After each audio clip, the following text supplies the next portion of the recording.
Deixa ela contar.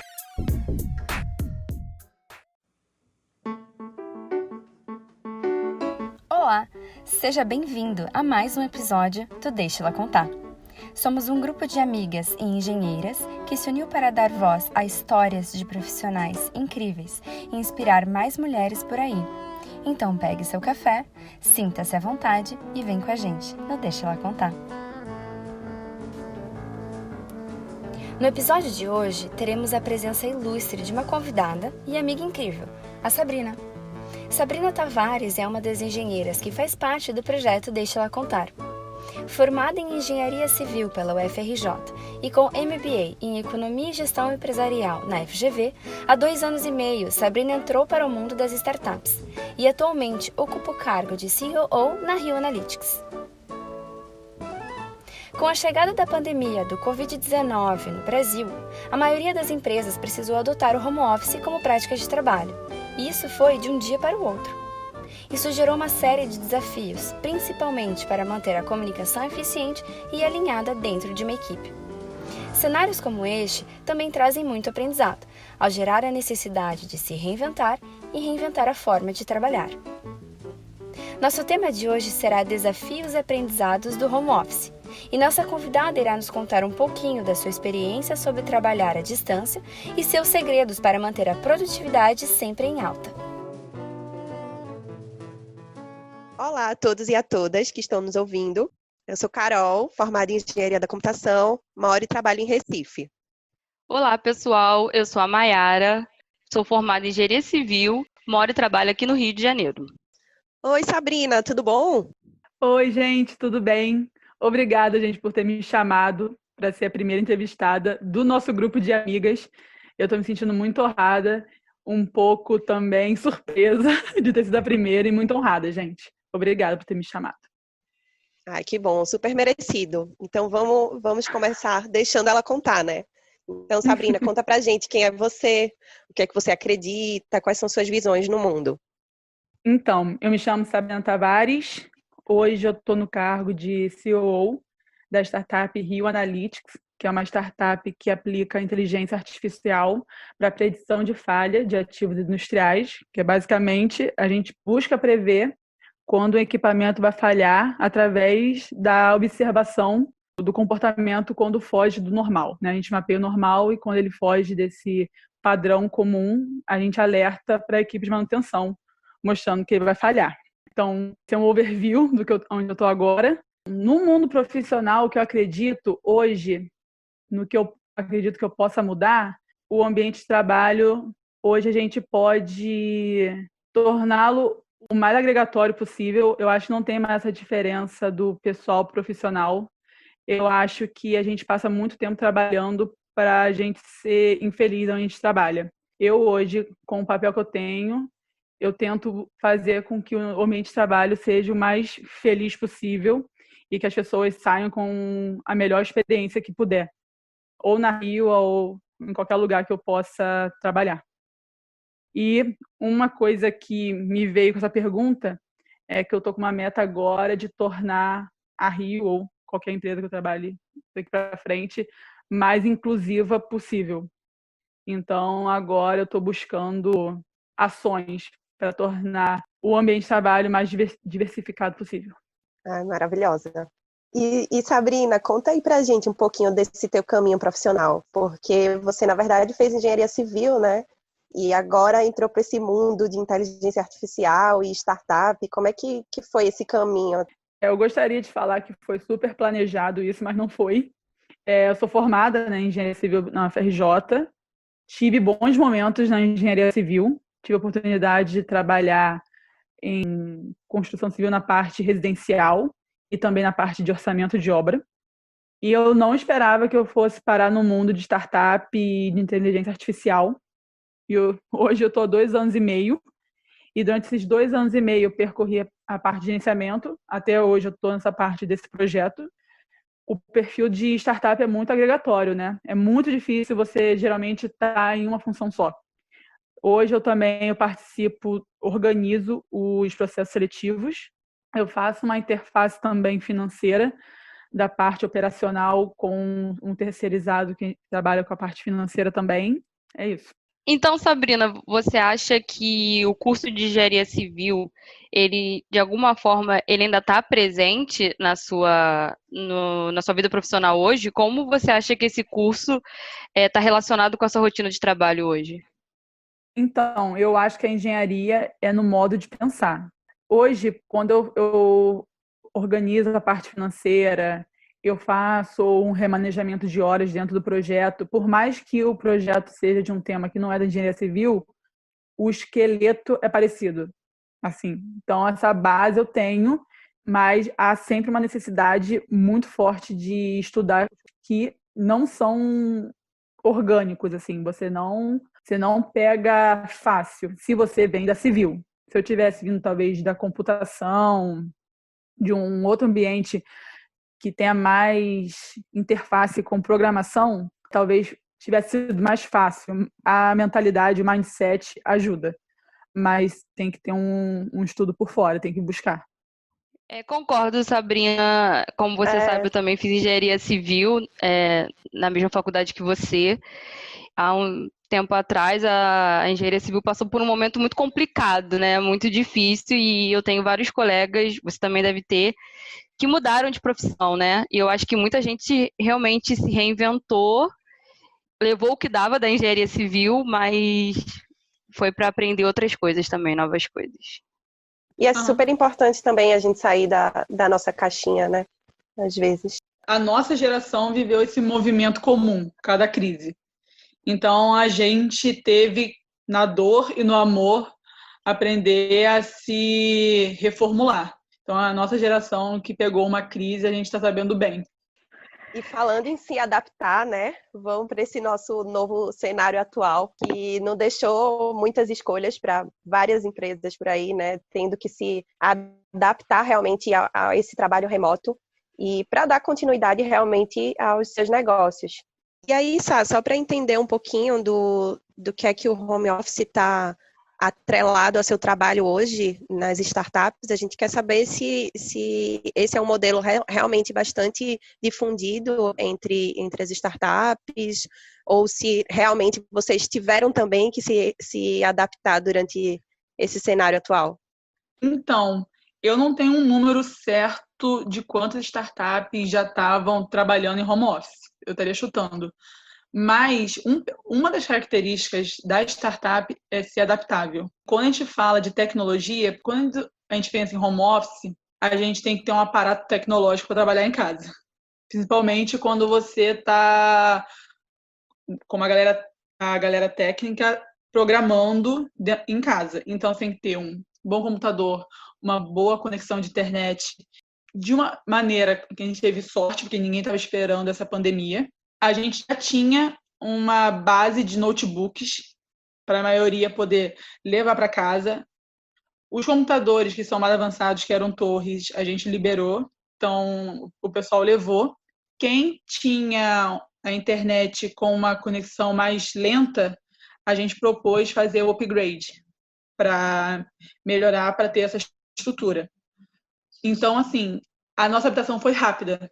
Foi rápida, até porque quem trabalha com tecnologia já sabe exatamente como fazer adaptação para casa, como usar, por exemplo, software para fazer trabalho remoto. Então, para a gente não foi difícil.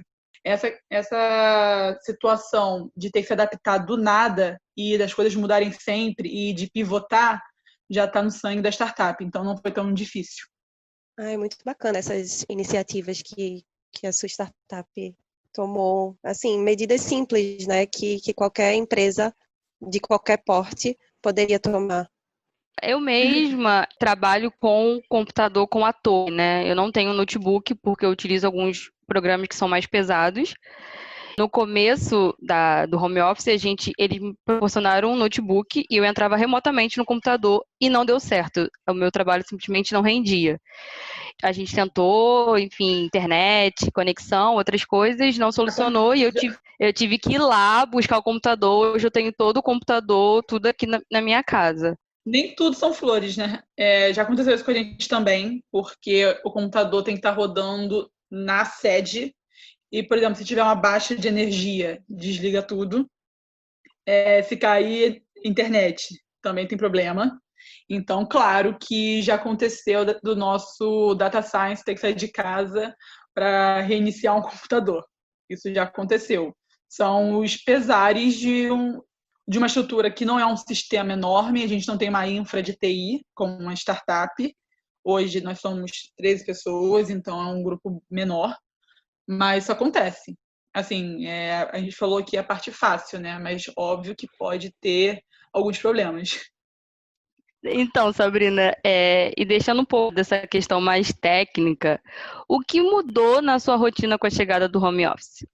Então, no começo, como, né, qualquer mudança para entrar na rotina não foi fácil, foi doloroso trabalhar de casa. Porém, agora que eu entendi qual é o melhor formato para mim, eu estou me sentindo muito mais produtiva, inclusive, e muito mais conectada com o meu trabalho. Eu acho que essa conexão vem de eu estar trabalhando da melhor maneira que eu acho, que isso agregou na minha produção, de verdade. Quando me fazem essa pergunta do que mudou na minha rotina, eu digo logo, 0 trânsitos. Nossa, como é maravilhoso isso. Acordei e já estou no trabalho. Acho que o home office tem um impacto muito grande para quem morava longe, né, do trabalho. Um ganho no tempo, na produtividade, a pessoa talvez possa acordar mais tarde ou fazer um exercício antes. Quem morava longe talvez tenha sentido um pouco mais. O que eu acho interessante, assim, que eu vejo de produtividade, é que nem todo mundo tá na caixinha de ser produtivo de 9 às 6.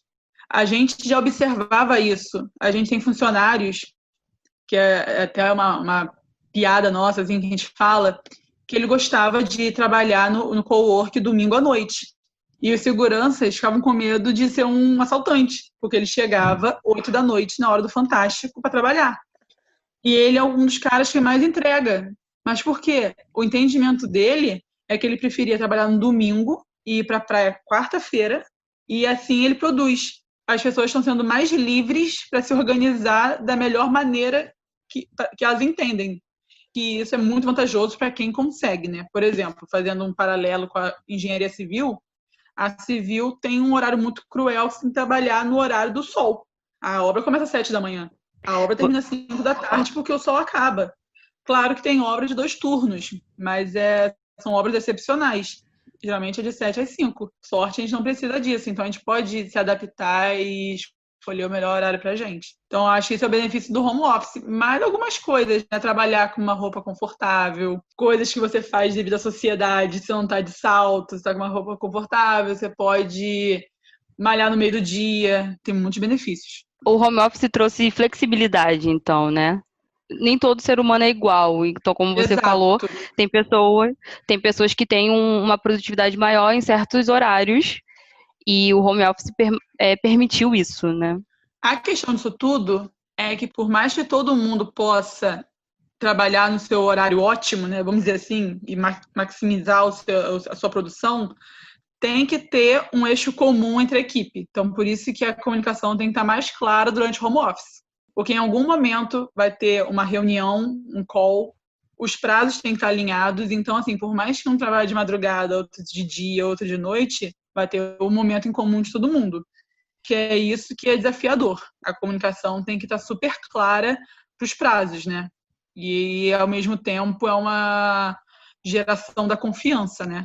O líder, para ficar com a mente sã, tem que confiar no prazo, no entendimento dele, independente da hora que ele for trabalhar. Então, isso demanda o meio termo entre o microcontrole, né, dos líderes de antigamente e o deixar abandonado. Então, realmente desafiador. Porém, estou gostando muito do home office. E sabe o que é interessante com isso que você está falando? Eu estava vendo algumas notícias na Exame e eu vi uma pesquisa que foi realizada com 122 executivos, e isso a nível de multinacional. E aí 85% desses executivos que foram entrevistados, eles disseram que a experiência de trabalho remoto tem mais pontos positivos do que negativo. Então, isso não é uma visão só de você que trabalha numa startup, mas também visão de executivos de multinacionais. Tinha uma questão da cultura, né? Que o pessoal ainda tinha um certo preconceito com home office, sobre achar que todo mundo vai tirar um dia de férias, né? Porém, está tendo essa mudança entre o líder ou chefe, né, que tem que senta atrás do funcionário para ver o que ele está acessando, para ver se ele está em algum site que não é de trabalho, para mudar para uma pessoa que, assim, você tem que entregar isso e você é de confiança, eu não vou te controlar nas pequenas tarefas, né? Então, com essa mudança, o preconceito com home office, você não se importa mais de como o seu funcionário vai se organizar, desde que ele entregue. E você acha que esse aprendizado ele vai continuar? As empresas vão vir com outra mente para o futuro? Eu acho que esse processo ele é irreversível, assim. Agora, como a gente fala na startup, que a gente testou e a gente viu que funciona, não tem como pivotar mais isso. A gente já viu que assim, as pessoas entregam, as pessoas produzem, as empresas vão sentir no bolso o conforto de as pessoas estarem em casa. Então, assim, não tem mais como negligenciar que você vai ter um custo menor do Vale Transporte, você vai poder reduzir os seus postos de trabalho, e é um número muito grande, um espaço físico é muito alto. E isso já está refletindo. Já tem um movimento imobiliário tanto para upgrades residenciais, que as pessoas estão se mudando para lugares onde ela pode investir num escritório, ambientes onde cada pessoa da casa possa ter um espaço individual, inclusive as crianças, de quem está fazendo homeschooling, e já está tendo um movimento de quebra de contrato dos escritórios. Para mim é irreversível, não tem mais uma volta assim. Eu acho que o home office vai continuar. Mas assim, a gente, além de um cenário de home office, a gente está num cenário de home office numa quarentena, né? Pelo menos a gente entrou nisso. Então, pelo menos para mim, e eu ouvi de algumas pessoas no começo, senti que estava trabalhando o tempo todo, porque eu não estava no home office normal, eu estava no home office de quarentena, então eu acabava de trabalhar, eu não tinha outras coisas para fazer, eu não ia sair. Então eu ouvi de muitas pessoas que acabaram estendendo muito e trabalhando muito. Eu também já li sobre, porque a gente não está no ponto ótimo do home office, né? Porque a gente não está trabalhando bem em home office, a gente está numa pandemia, o que é diferente, né? Que você não consegue viver outras coisas além da casa. Como conclusão, a gente pode dizer que o home office pode ainda melhorar. Porque quando as coisas normalizarem e a gente puder ter outras atividades no novo normal ou até o mais próximo do normal, vai ficar melhor ainda. O que é o caso de pessoas que têm filhos em casa, né? Quem está trabalhando de home office agora não é um home office normal, já que você tem que fazer o homeschooling, já que está todo mundo obrigado a estar em casa num ambiente estressado, né? Sem saber o dia de amanhã. Uma pessoa que trabalha de home office normalmente estaria com seus filhos na escola, um outro perfil. Vai melhorar. Para quem está gostando do home office, ainda ele vai ter um cenário melhor. E saindo um pouquinho do impacto do home office nas nossas vidas, de que forma que ele impactou no oferecimento do teu serviço, na forma como vocês oferecem, como vendem e até como interagem com os clientes de vocês? Eu posso dizer que a mudança foi em torno de zero, assim. Nisso, sem querer ou querendo, a gente já estava preparado para fazer o follow-up de projetos à distância. Então, a gente tem um cliente que, por exemplo, é de Macaé. Claro, quando você fecha um projeto, tem kickoff, geralmente tem uma reunião presencial, até para você mostrar seu espaço físico. Isso tem até exigido em contrato. Mas para follow-up semanal já era por call. E então a gente já estava organizado dessa maneira. Então, para a gente foi tranquilo. E o outro cliente, que era mais presencial, a gente se adaptou rápido a fazer tudo por call. Tudo já era salvo em Drive. Então, o fornecimento do serviço, eu posso dizer que não mudou em nada. Teve uma adaptação comercial, um pouco de ter mais calls, em vez de a visita no local. Mas nada doloroso, assim, pra gente, de ter que criar um processo, nem nada disso. Ai, que bom. Eu trabalho com consultoria e vou te dizer que foi bem complicado no início, foi bem desafiador mesmo, porque o cliente precisa da gente fisicamente, a gente precisa mostrar uma certa empatia, então a gente demorou um pouquinho para se readaptar a esse novo modelo, mas tá dando certo. O nosso projeto que a gente está desenvolvendo um produto, tendo muito sucesso, porque tanto a nossa equipe alocada quanto a equipe alocada deles tem um bom entendimento de metodologia ágil. A gente quer resolver a reunião ali em meia hora, 15 minutos, próximos passos, na próxima reunião, o que a gente conseguiu fazer, o que não conseguiu, por quê. Então, não demanda tanta essa relação tão humana, assim, né? Que alguns setores precisam. A gente não precisou tanto disso. Então, funcionou super bem. Assim, a gente, claro, tem um estresse pela pandemia para conseguir novos projetos.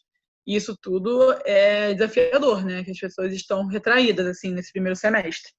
Mas, na questão do serviço, tá tudo bom, assim, tá tudo indo muito bem. E agora, para a gente encerrar esse nosso papo de especialista, se você pudesse elencar as principais dicas para a gente se manter produtivo trabalhando dentro de casa e, de certa forma, readequar esse nosso ambiente de trabalho, quais seriam essas principais dicas? Tentar manter do mesmo jeito que você tem uma rotina no escritório, ter uma rotina em casa. Parece muito clichê, mas assim, acordou, toma um banho, troca de roupa, toma um café. Tenha um lugar para trabalhar que não seja ou a cama ou o sofá, um lugar que no seu cérebro te remeta a trabalho. E é até interessante ter um estudo que você tem que ter um processo para começar a trabalhar.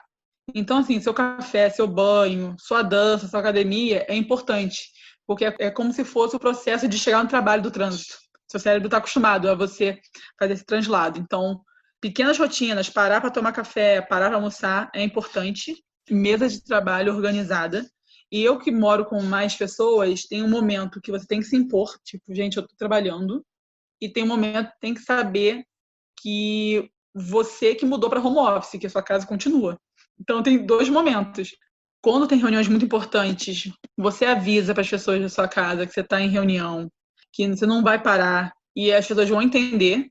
Mas quando, por exemplo, no começo do home office, da pandemia, que estava todo mundo em casa mesmo, que as pessoas não tinham voltado a trabalhar, eu fiz meu escritório no quarto. Eu falei, realmente não tem como eu ficar, eu que mudei.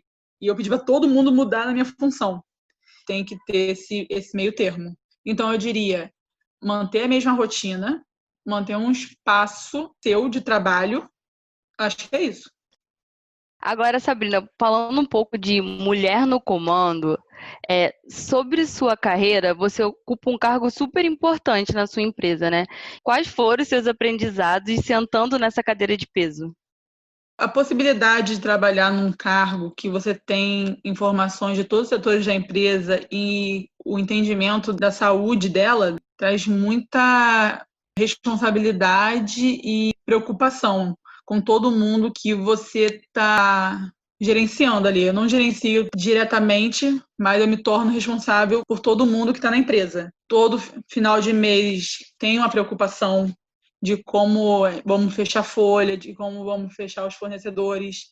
Tem lado bom e lado ruim. O lado ruim é esse, a preocupação, e o lado bom é que você se sente muito poderosa, um lado assim, genuíno de poder fazer mudanças, sabe? Você poder interagir em qualquer setor e dar sua opinião, sem ter vergonha, assim, você vai ser ouvida, pode não ir para frente ou pode ir para frente, é muito bom. Então tem esse lado ruim, que você sente que você pode fazer mais mudanças, mas vem muita responsabilidade junto com isso, muita preocupação com seus amigos de trabalho, né?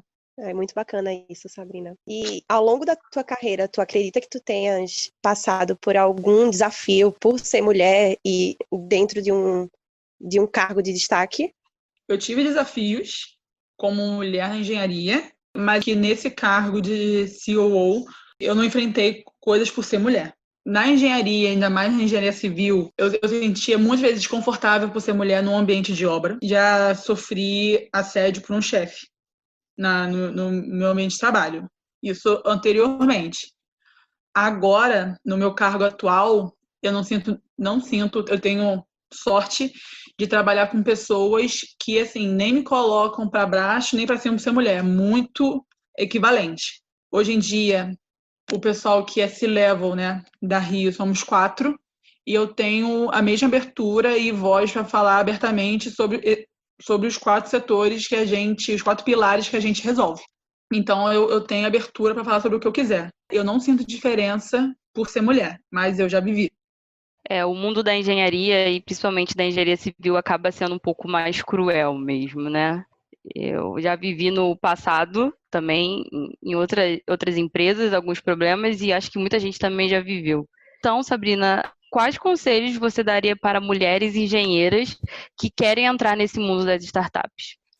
Eu diria para o mundo das startups ou para qualquer mudança de carreira, aprender, ou não diria se acostumar, mas é bem clichê que eu vou falar, mas para você ir com medo mesmo assim. Porque quando a gente sai da zona de conforto e qualquer coisa que é muito novidade, a nossa reação natural é de não fazer. Mas, querendo ou não, 30% a gente aprende na teoria e 70% na prática. Somente eu que tive essa transição da civil para a parte de startup, de inteligência artificial, não tem tanta interface, eu errei bastante, assim, mas ao mesmo tempo você pega algum tipo de ensinamento disso tudo. E outra coisa que eu acho muito importante é não ter vergonha de perguntar as coisas. Isso é muito clichê, mas é muito claro para mim na minha rotina. Eu trabalho com muitas pessoas técnicas e muito boas no que fazem, e eu tenho muitas perguntas, muitas vezes básicas. Mas a minha frase clichê é: eu tenho uma pergunta ignorante, mas vou fazer. Eu faço e eu acho que são pequenas pílulas. Você vai aprendendo um pouquinho, quando você vê, você já tem uma base para seguir em frente. Ainda mais agora, né, que a gente vai ter várias profissões ao longo da vida, né, com esse cenário atual. Então, Sabrina, vamos entrar agora no Isso a Mídia Não Mostra. A gente sabe que essa rotina não é fácil, então conta pra gente como você consegue balancear a vida pessoal e a profissional. Na minha visão, é muito difícil, ainda mais no cenário atual, você separar profissional e pessoal. Ainda mais com rede social, que todo mundo consegue saber um pouquinho a mais de você que não saberia antes, eu acho muito difícil. E o meu perfil é um pouco de misturar tudo. Eu sou uma pessoa que eu trago muito do meu pessoal para o trabalho e do trabalho para casa. Então, para mim, é um pouco difícil responder isso. De alguma maneira, eu consigo. A gente tem acordos, assim, de não levar informações da empresa para o nosso grupo de amigos para virar assunto de roda, não trazer coisas pessoais para o trabalho. E a gente criou essa regra e a gente cumpre. Isso é um caminho. Agora, separar no fim de semana, pessoal e profissional, eu acho que é realmente se permitir desligar o computador, se afastar dos grupos de WhatsApp, porque é a única maneira, já que o seu trabalho está em casa. E olhando para trás hoje, você mudaria algo na sua carreira, ou até nessa mudança de carreira? Não mudaria nada. Parece um pouco mentira, sim, mas como a minha vida não seguiu um planejamento, eu acho que eu vivi as coisas que eu tive que viver. E hoje, se eu pensar tecnicamente, a minha bagagem que eu tive de orçamento, eu trago para Rio muito na questão do planejamento financeiro, do planejamento de projetos, a questão de sequencial, de tarefas de obra, e até mesmo o perfil do engenheiro civil, que tem uma responsabilidade com o horário, trabalhar com equipe, porque não existe um engenheiro que trabalhe com mais gente que um engenheiro civil. Então, tudo isso eu acho que eu trago para a engenharia atual. Os lugares que eu passei agregaram. Não me arrependo de nada. Isso é uma coisa até que eu falo até na minha família. Minha mãe acha que eu trabalho muito com números. E ela quis ser professora porque ela queria trabalhar com pessoas, ela não queria com números. E eu falo para ela que a gente, como engenheiro, ainda mais civil, o que a gente mais faz é trabalhar com pessoas, né? Sim, pessoas mais simples, técnico mais avançado. Você tem que ter um rebolado para falar com todo tipo e perfil de pessoa que só quem é do meio sabe, né? E não é algo que a gente vê na faculdade, né? Não é algo que falam pra gente que você tem que ter e que você tem que saber. Você realmente aprende na vida. É um assunto polêmico, né? Sobre os skills, né? Soft skills que você só aprende na marra. Então, entrando um pouco nesse assunto, o que você acha que poderia ser mudado no ensino das universidades, principalmente nos cursos de engenharia? Eu acho que dá para ver um pouco aqui eu falando. Eu acho que oratória, que hoje em dia as pessoas têm que enviar currículo online, se apresentar. Tem muito pitch. Em startup, a gente tem um termo que é pitch. E a gente tem que vender o nosso negócio em 3 minutos. E como assim a gente não viveu isso na engenharia? Eu acho que é a questão financeira, do entendimento financeiro, de organização financeira, que não tem em toda a engenharia. Mesmas coisas, inteligência emocional, comunicação não violenta, liderança, tudo isso poderia ser dado na faculdade. Concordo 100%. Para todos os cursos, né? Não só para engenharia. Isso a gente leva para a vida mesmo. E falando em vida, qual é o teu lema de vida, Sabrina? O que é que te inspira? Gente, essa pergunta é muito difícil. Eu não tenho uma frase pronta, mas eu acho que a gente tem que não tentar passar de forma robótica e mecânica, mas a gente tem que passar na vida das pessoas deixando alguma mensagem boa, assim, alguma experiência que você viu com a pessoa tem que lembrar de você com carinho, assim. Se você passar pela sua vida, nossa, tanto profissional quanto pessoal, deixando boas lembranças de você na vida das pessoas, e você se deu bem aqui.